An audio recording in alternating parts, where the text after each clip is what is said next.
If you enjoy stories where humanity is tested by impossible alien systems and still refuses to break, then you are in the right place.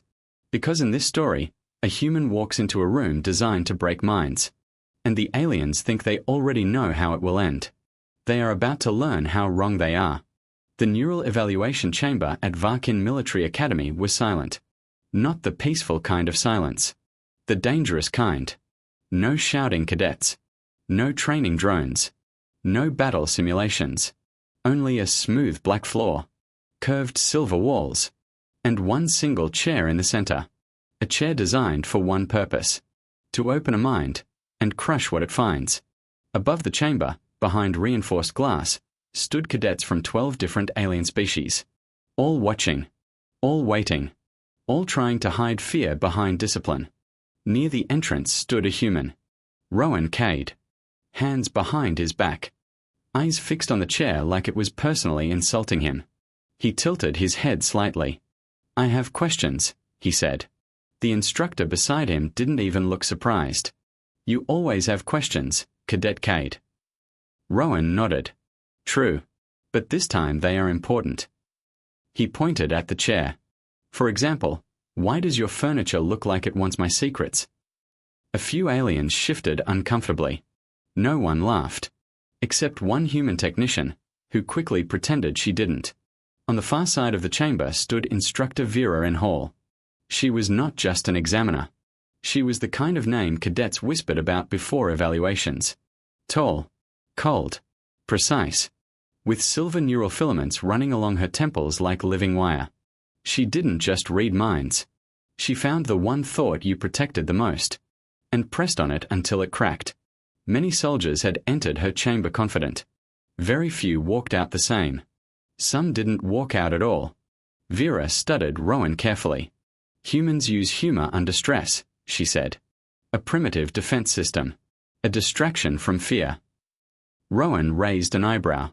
"So let me get this straight," he replied. "We just met, and you already insulted my entire species." Impressive speed.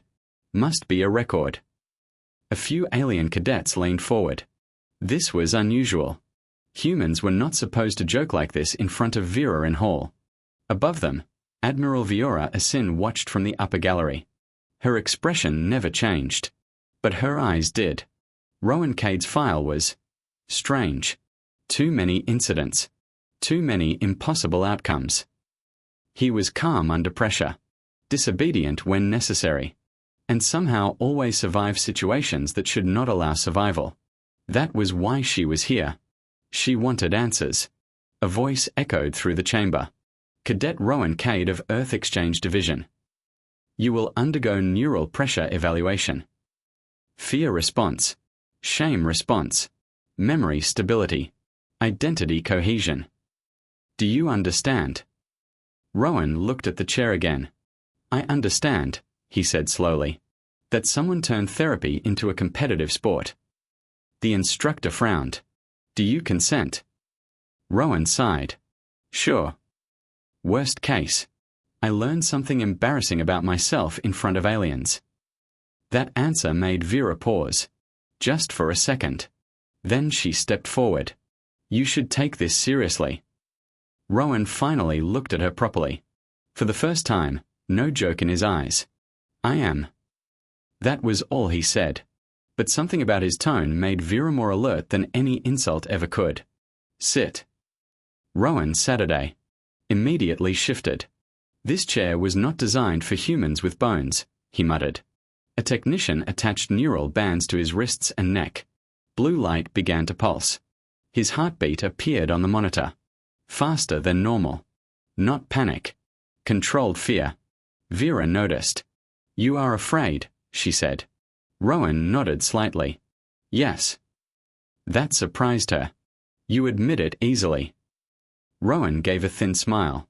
Lying to a mind reader sounds like bringing an umbrella to orbital re-entry. For the first time, Vera's expression changed. Not emotion, but focus. She placed her hand on the neural interface. "I will enter your mind," she said. "Do not resist." Rowan closed his eyes. "The jokes aren't for protection," he said quietly. "Then why?" Vera asked. Because, Rowan replied, disasters are already rude enough. No need to make them boring too. The interface activated. Light flooded the chamber, and Vera in Hall entered Rowan Cade's mind. At first, she found exactly what she expected. Noise. Fragments. Jokes layered over fear. Half memories. Half thoughts. A human mind that looked unorganized, unstable, chaotic. A thought flashed. This chair looks like it votes against freedom. Another. Does Admiralson blink or just reboot? Vera frowned internally. Cluttered, she said. Rowan's voice echoed inside the link. Sorry. I wasn't expecting visitors. I would have cleaned up the existential dread. Vera pushed deeper.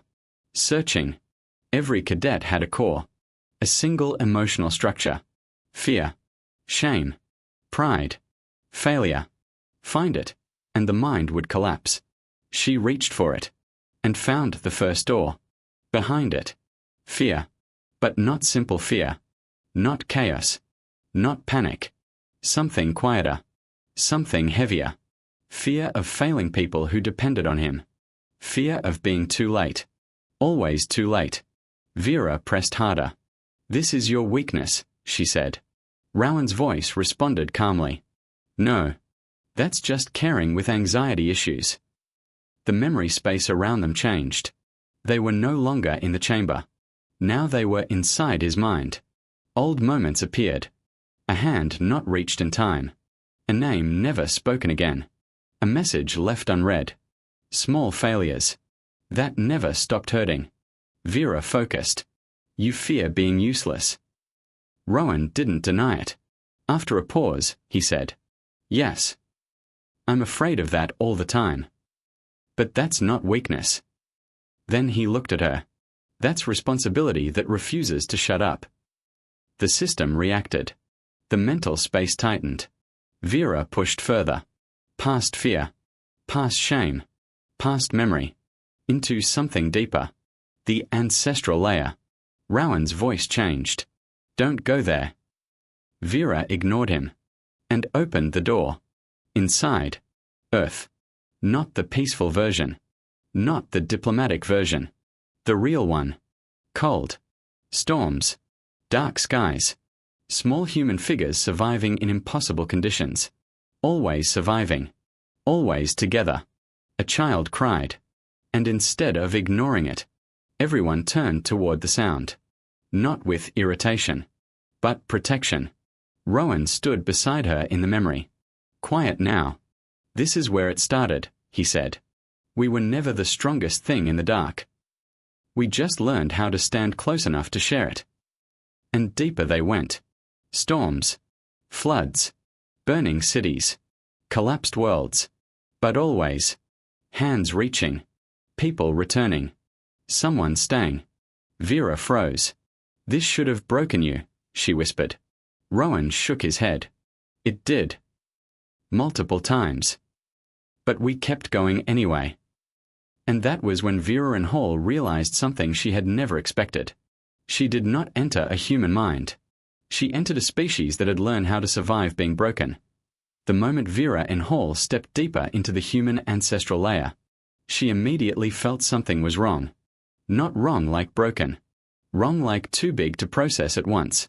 The memory space around her stopped behaving like a normal mind. It was no longer structured. No longer organized. It felt like stepping into weather instead of memory. Cold hit first. Then sound. Then emotion. All at once. Vera tried to stabilize her perception. This is impossible, she whispered inside the link. Rowan's voice answered calmly nearby. Yeah, that's usually the reaction. And then the memories moved. Not as single events, but as waves. She saw ancient humans. Not soldiers. Not leaders. Just people. Small groups huddled under cliffs while storms broke the sky. Fire barely alive. Wind strong enough to erase warmth. And something outside the darkness. Breathing. Watching. A child cried. Vera expected panic. Collapse. Disorder. But instead, everyone moved closer. Not away. Closer. One adult pulled the child in. Another fed the fire. One stood at the edge of darkness with a shaking hand holding a weapon made of bone and wood. Not because they were strong, but because someone had to stand there. Rowan watched quietly beside her. We didn't have advantages, he said. We had proximity. The scene shifted. Now oceans. Black skies. Wooden ships breaking apart like toys. Screams swallowed by waves. Humans drowning. Fighting water. Fighting fate. And still, even then, one hand grabbed another, not letting go, even as the ship disappeared. Vera's mind tightened. Why not abandon? She asked. Rowan didn't answer immediately. Then, because sometimes letting go feels worse than dying. Now cities. Burning. Smoke covering the sky. People running through collapsing streets. Carrying what they could. Children. Old people. Strangers. Even animals. Even books. Not logic. Not strategy. Attachment. Vera felt something uncomfortable forming. These choices are inefficient, she said. Rowan gave a faint laugh. Yeah. We are terrible at optimization. Hospitals appeared. Crowded. Overloaded. Lights flickering. Doctors exhausted beyond reason. People collapsing from fatigue. Then standing again. And going back in. Again. And again. And again. Vera watched one healer sit beside a dying patient long after everyone else had left. No reward. No victory. Just presence. Why return? She asked. Rowan answered softly. Because leaving felt like surrendering the last bit of meaning we had left. The mind shifted again. Battlefields. Smoke. Metal. Chaos. But this was not what Vera expected. Not rage. Not pure violence. Something else. A soldier dragging a wounded enemy out of fire. While joking. Breathing hard. Laughing through pain. A medic treating both sides without hesitation. Because bleeding looked the same in every body. A letter folded and refolded in a pocket until the paper became soft like cloth. Vera stepped back mentally. This contradiction should not exist, she said. Rowan replied quietly. It does anyway. Everything changed again. Ruins. Collapsed buildings. Broken cities. Dust everywhere. But then, movement. Hands pulling rubble. People digging through stone. Strangers helping strangers. No questions asked. No ownership claimed. Vera watched in silence. Humans crying while working. Humans laughing while exhausted. Humans sleeping sitting up because lying down meant stopping. This level of persistence, Vera whispered, should not be biologically stable. Rowan looked around the memory world. It's not stable. It's just necessary. Then something unexpected arrived. Silence. Then laughter. Not loud. Not proud. Small moments. A child making a silly face with spoons as ears. Adults breaking down laughing in the middle of exhaustion. Soldiers laughing before sleep. Hospitals laughing after good news. Funerals where someone told the wrong joke. And somehow it became right. Vera froze. Why does humor exist here? She asked. Rowan looked at the scene softly. Because if we don't laugh, we remember we are still trapped. The memories began stacking. Too many emotions. Too many contradictions. Too many truths at once. Vera staggered inside the link. This is not a mind, she said. It is a civilization. Rowan corrected gently. It's both. And then she felt it. Something deeper. A pressure underneath everything. Not fear. Not trauma. But endurance. A species that had been broken repeatedly. And learned how to rebuild while still bleeding. Vera tried to classify what she was seeing. Fear. No. Strength. Not enough. Resilience. Too small. None of her categories worked. Because everything she touched came with something else attached. Pain plus love. Loss plus memory. Horror plus care. She whispered. This should not function. Rowan answered simply. It shouldn't. But it does. The memory storm tightened. Vera tried to pull back. But the human mind didn't let her. Not aggressively. Not violently. Just everywhere at once. Hospitals. Battlefields. Homes. Ruins. Children. Old hands. New hope. Old grief. All connected. All alive. All continuing. Vera's voice finally cracked. How do you survive this? Rowan stood beside her. Not joking now. Not hiding anything. One piece at a time. He said. And when that's not enough. Someone stays with you until it is. The memory field trembled. Because for the first time, Vera and Hall realized she might not be able to leave this mind unchanged. Vera and Hall had entered thousands of minds in her career. Some were disciplined. Some were chaotic. Some were broken beyond repair. But none of them felt like this. Because this was not a mind anymore. It was becoming an experience she could not separate herself from. The human memory field kept expanding. Not faster. Not louder. Just deeper. Like it had no bottom at all. Vera tried to step back mentally. To reassert control. To return to structure.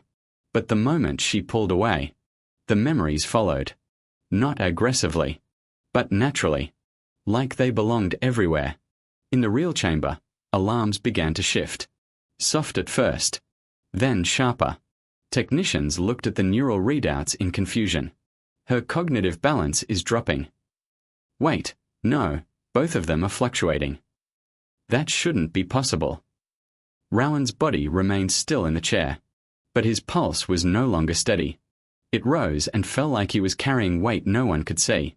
And Vera's hand trembled against the interface plate. That alone made the room colder. She never trembled. Admiral Viora Asin watched carefully. Not alarmed. Focused. Don't interrupt, she said quietly. He is stabilizing her. The senior instructor snapped back. He's a cadet.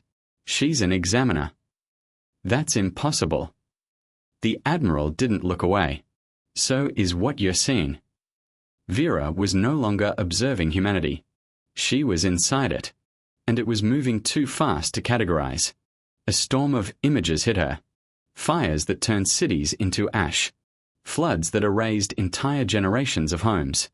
Wars that never ended cleanly. Diseases that didn't care about rank or intelligence. And yet, always something else. A hand refusing to let go. A voice refusing to stop speaking. A person refusing to leave another person alone. Vera whispered. This should have destroyed you. Rowan's voice answered quietly. It did. A pause. Just not permanently. Vera tried something she had never failed with before. She searched for a central failure point.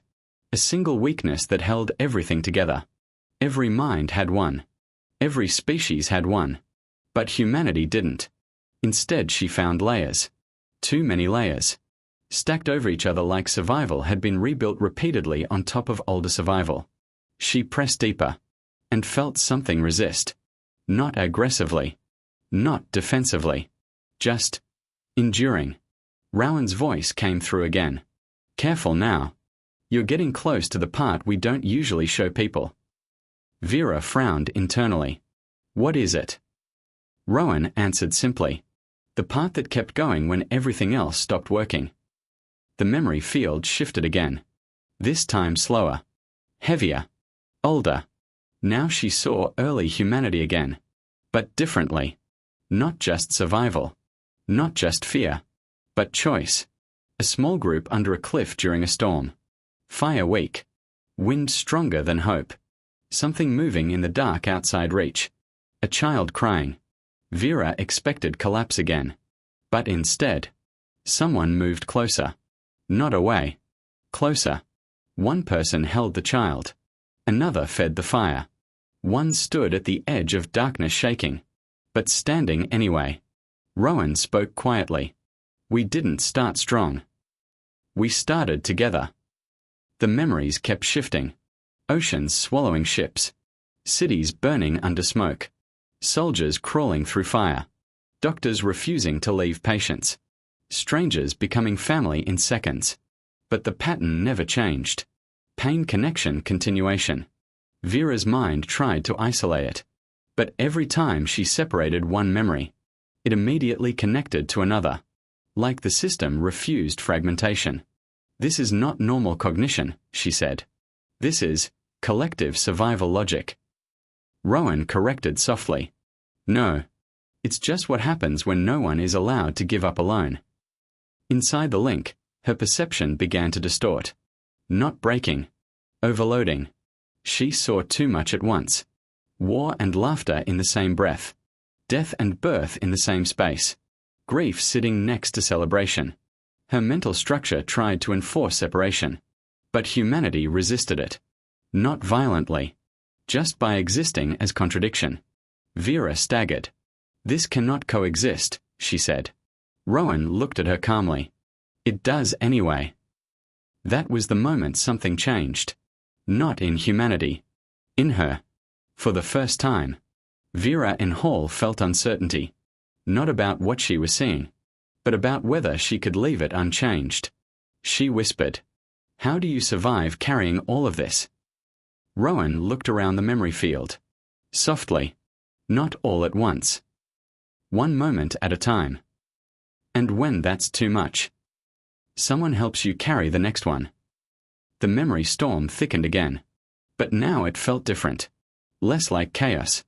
More like pressure. Not attacking Vera. Just existing around her. Too vast to ignore. Too human to dismiss. Vera tried to step back again. But the system didn't release her. Because Rowan wasn't holding her there. He was guiding her through it. And that realization hit her harder than anything before. She wasn't being tested. She was being protected inside the test.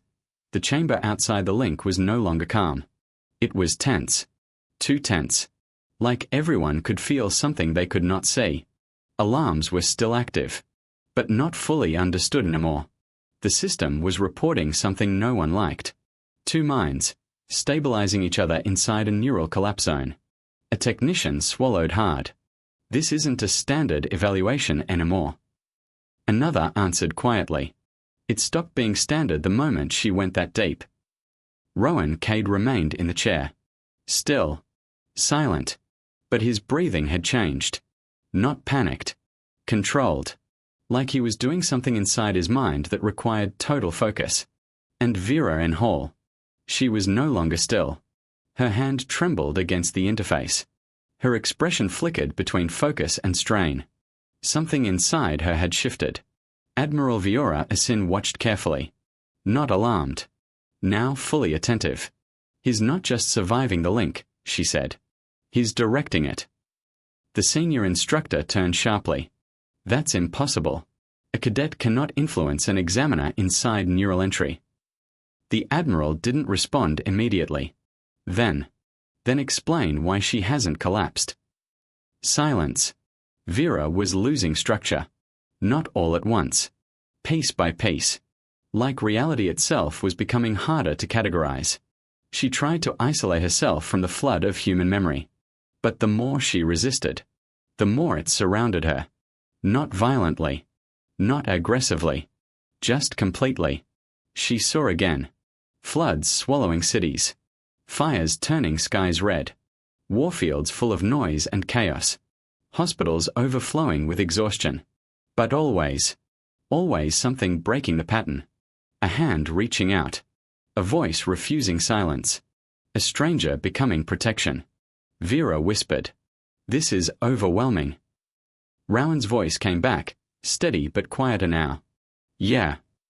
That's why we don't try to take it all in at once." Vera attempted to regain mental structure. She built walls inside her mind. Separation systems. Classification logic. Emotional filters. But humanity didn't fit inside them. Every memory broke the walls immediately. Not by force, but by connection. Pain was always attached to care. Loss was always attached to memory. Fear was always attached to someone still standing beside it. Vera staggered inside the link. "This should not be sustainable," she said. Rowan replied softly. It isn't. But it keeps going anyway. Then something changed. Not in humanity. In Rowan. For the first time. He stopped being just a participant in the memory field. And became something else. A stabilizing presence. The chaos didn't fade. But it organized around him. Like a storm adjusting to a fixed point. Vera noticed immediately. You're controlling this, she whispered. Rowan didn't deny it. I'm just helping you not drown in it. That sentence hit her harder than any memory. Because it confirmed something terrifying. He had access to everything she was seeing. And still remained calm enough to guide her through it. The chamber system spiked again. This time sharper. More unstable. Neural feedback loop increasing. Examiner cognitive drift increasing. Subject stability holding, but abnormal. The senior instructor stepped forward again. Admiral, we must sever the link now. Viora Asin didn't move her eyes. No. The instructor froze. Admiral, she is destabilizing. Viora's voice was cold. Look at him. They did. Rowan's pulse was steady. Controlled. Not panicked. Not overwhelmed. Focused. He is keeping her from collapsing, the technician whispered. Vera was now fully inside human memory depth. But something had changed. The experience was no longer collapsing her. It was flowing through her. She no longer felt like she was being crushed. She felt like she was being carried. Rowan guided her attention. Don't look at everything. Pick one moment. A memory formed. A small room. Rain outside. People exhausted. Silent. Then, a child with spoons on their head. Making a stupid face. Laughter. Sudden. Unexpected. Vera froze. Why this? She asked. Rowan answered softly. Because sometimes that's all you get. A stupid moment that reminds you you're still here. Her mental structure flickered again. But this time, it didn't collapse. She adapted. Slowly. Carefully. Following Rowan's guidance. One memory at a time. One fragment at a time. Storms became manageable. Pain became readable. Emotion became survivable. Vera whispered. I can process it now. Rowan gave a tired mental exhale. Good. That means we are almost out. A faint boundary appeared in the memory field. Not bright. Not strong. Just different. Vera saw it immediately. The exit. She reached for it. Then stopped. For a moment, she looked back at everything she had seen. Humanity. Not simple. Not clean. Not logical. But alive in a way she had never understood before. You could have left me there, she said quietly. Rowan replied. Yeah. But then I'd have to explain it to the paperwork people. That almost made her laugh. Almost. They moved toward the exit together. Not rushed. Not forced. Controlled. The storm of human memory didn't disappear. It simply became background. Like weather behind a closed window. Vera exhaled inside the link. I don't think I will ever classify your species correctly. Rowan answered. Join the club. We've been trying for years. The exit opened. Light returned. Structure returned. Separation returned. And together, they stepped out. The moment they broke the neural link. Silence hit the chamber like a physical adar. Not calm silence.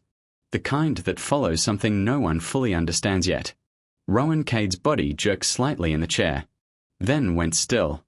Breathing heavy. Eyes half open. Like he had just returned from somewhere that didn't respect time. Beside him, Instructor Vera in Hall dropped to one knee. Hard. Not gracefully. Not controlled. Like her body had simply decided it was done pretending to be unaffected. Her hand stayed on the floor. For stability. For proof. For reality. The chamber monitors flickered between stable and critical. No one spoke for a second. Because no one was sure what they had just witnessed. Then the senior instructor snapped back into command. Status report. Technicians scrambled. Examiner neural stability is recovering. Subject Cade stable, but exhausted. But readings are inconsistent. The instructor frowned. Inconsistent how? The technician hesitated. Like two minds were balancing each other. That statement made the room colder. Vera slowly lifted her head. Her eyes were no longer sharp. No longer cold. Something had changed. Not weakness. Understanding. She looked at Rowan. For a long moment, she didn't speak. Then quietly, "You did not resist me." Rowan gave a weak, tired half-smile. I considered it. But you seemed like you were having a bad day already. A few cadets actually laughed. Soft. Nervous. Relieved. Admiral Viora Asin stepped down from the observation platform. Every officer straightened instantly. She stopped in front of Vera first. "Report," she said. Vera stood slowly. Her voice was quieter than before. "I entered Cadet Cade's mind expecting instability. A primitive emotional structure. A mind built on noise and disorder." She paused. Then continued. "I was wrong." The chamber went still again. Vera turned slightly toward Rowan. "And I found something else. A species that does not process fear by removing it, but by carrying it together." She swallowed. "I found pain that does not destroy them, because it is never carried alone." The senior instructor frowned. "That is not a measurable defense mechanism." Vera replied softly. "That is why you fail to understand it." Rowan shifted in the chair, slowly sitting up, clearly exhausted. Still joking, but weaker now. "So, do I pass?" he asked. "Or did I emotionally damage the examiner beyond academic recovery?" A beat of silence. Then, Vera looked at him. And for the first time, there was no sharpness in her voice. "You passed," she said. Then added, "And I failed to find what I was looking for." Admiral Viora Asin looked at both of them. The chamber was silent. Every species watching understood something had changed. She spoke finally. "Cadet Rowan Cade of Earth Exchange Division. You have passed the neural pressure evaluation." A pause. Then, "Instructor and Hall's methods will be reviewed." Murmurs spread instantly behind the glass. No one looked at Rowan the same way anymore. Not as a weak human. Not as a joke species. Not even as a strong soldier. But as something else. Something harder to classify. A cadet who did not break under fear. Did not hide it. Did not eliminate it. But turned it into something that could still walk forward. As she prepared to leave the chamber, Vera stopped. Turned slightly toward Rowan. "I entered your mind expecting weakness," she said. Rowan raised an eyebrow. "Yeah, I noticed that part." Vera continued. "I found wounds." A pause. Not emptiness. Then quietly. "And wounds are not failure."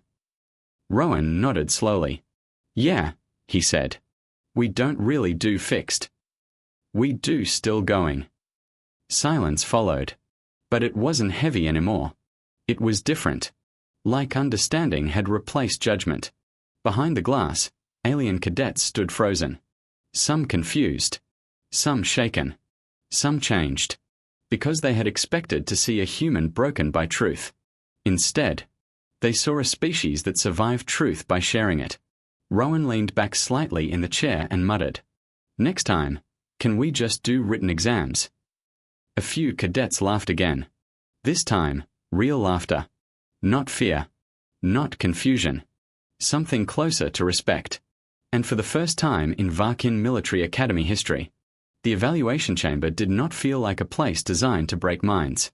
It felt like a place that had learned it could not break all of them.